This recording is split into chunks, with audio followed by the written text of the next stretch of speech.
Shrugging off Trump's scandals, evangelicals look to rescue G.O.P. Washington, the conservative Christian coalition that helped usher President Trump into power in 2016 is planning its largest midterm election mobilization ever, with volunteers fanning out from the church pews to the streets to register voters, raise money and persuade conservatives that they cannot afford to be complacent this year. But the cumulative weight of scandals in Mr. Trump's private and public life is threatening to overshadow what the religious right sees as its most successful string of policy victories in a generation.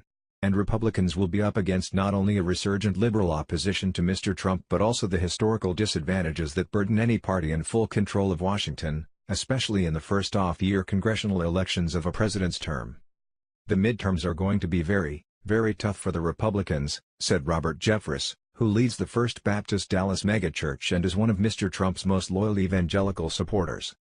The vast majority of evangelical Christians are digging in for Mr. Trump, despite accusations by a pornographic film star and a Playboy playmate that he had separate affairs with them shortly after his wife, Melania Trump, gave birth to their son. Those controversies, paired with the multiple women who accused him of groping them before the election and his own boasts of sexual aggressions, have highlighted the unyielding support of a political bloc that once put moral behavior at the center of its political judgment. Now even the Christian culture is okay with it, said Jim Daly, the president of Focus on the Family, one of the nation's largest evangelical groups. That's the sadness, he added. The next time a Democrat in the presidency has a moral failure, who's going to be able to say anything? But Christian conservatives say Mr. Trump has also more than honored his end of the bargain that brought reluctant members of their ranks along during his presidential campaign. He has begun the process of moving the American embassy in Israel to Jerusalem, won the confirmation of numerous judges and a Supreme Court justice who seem likely to advance their anti-abortion cause, moved against transgender protections throughout the government, increased the ability of churches to organize politically and personally supported the March for Life.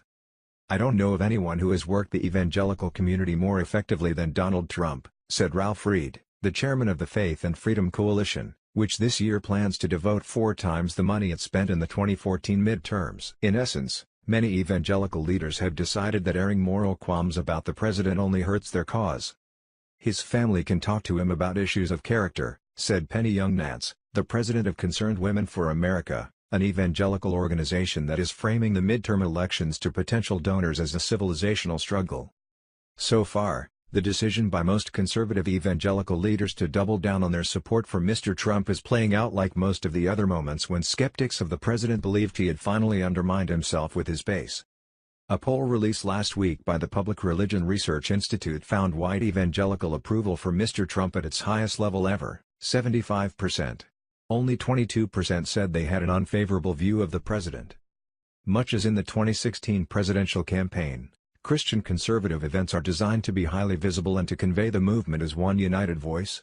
Hundreds of evangelical leaders plan to gather in June at the Trump International Hotel in Washington for a conspicuous show of support for Mr. Trump.